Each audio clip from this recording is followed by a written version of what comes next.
ವರ್ಷಗಳ ಬಳಿಕ ಭಾರತಕ್ಕೆ ರಷ್ಯಾ ಅಧ್ಯಕ್ಷರ ಭೇಟಿ. ದೆಹಲಿಗೆ ಆಗಮಿಸಿದ ರಷ್ಯಾ ಅಧ್ಯಕ್ಷ ಪುಟಿನ್ ಏರ್ಪೋರ್ಟ್, ಹೋಟೆಲ್ ಸೇರಿ ಡೆಲ್ಲಿಯಲ್ಲಿ ಟೈಟ್ ಸೆಕ್ಯೂರಿಟಿ.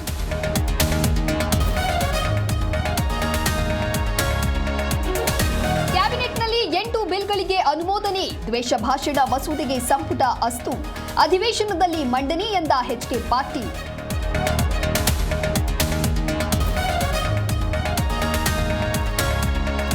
ಎಲ್ಲ ರಾಜಕೀಯ ಪಕ್ಷಗಳು ಹೊಲಸಾಗಿವೆ. ಕುರ್ಚಿ ಕಿತ್ತಾಟದಲ್ಲಿ ಅಭಿವೃದ್ಧಿ ಮರೆತಿದ್ದಾರೆ. ಕೊಪ್ಪಳದಲ್ಲಿ ಕೆಎಸ್ ಈಶ್ವರಪ್ಪ ವಾಗ್ದಾಳಿ.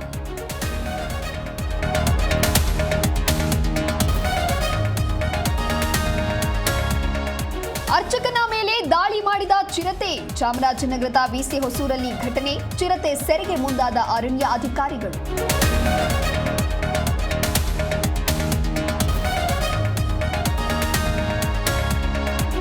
ಭರತನಾಟ್ಯ ಮಾಡುತ್ತಾ ಬೆಟ್ಟವೇರಿದ ಯುವತಿ. 8 ನಿಮಿಷದಲ್ಲಿ ಅಂಜನಾದ್ರಿ ಬೆಟ್ಟವನ್ನೇರಿ ಸಾಧನೆ. ಹೊಸಪೇಟೆ ಮೂಲದ ಹರ್ಷಿತಾ ಕಾರ್ಯಕ್ಕೆ ಮೆಚ್ಚುಗೆ.